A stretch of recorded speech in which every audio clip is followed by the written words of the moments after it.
Abang, rumput kita dah panjang lah. Kan mesti ada Mr. Man. Ya, Abik ni. Yang Mr. Man tu wujud ke macam Spiderman? Alah abang, kita kena sangka baik. Mana tahu ada dia datang. Betul lah tu, Abik. Harap-harap dia pun datang. Tak nanti rumput kita panjang sampai ke bumbung ni. Budak tu mengharapkan Mr. Man.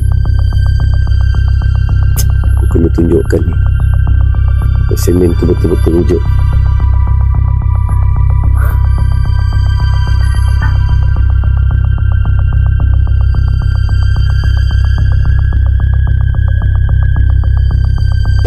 A few moments later. Bang, Mr. Man ni wujud lah bang. Tak ada rumput kita sampai ke bumbung nanti. Lah, Abik. Alhamdulillah. Pakcik betul ke Mr. Man? Ya, saya Mr. Man. Tadi saya dengar awak macam seru nama saya. InsyaAllah saya akan bantu awak untuk selesaikan masalah rumput yang panjang ni, supaya rumput awak tidak sampai ke bumbung lagi.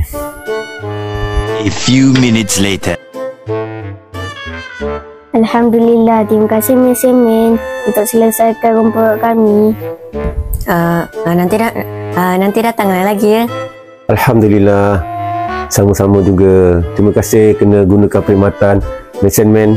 Kena ya percaya bahawa Mr. Man wujud. InsyaAllah jika perlukan perkhidmatan Mr. Man, hubungilah saya lagi ya. Saya balik dulu.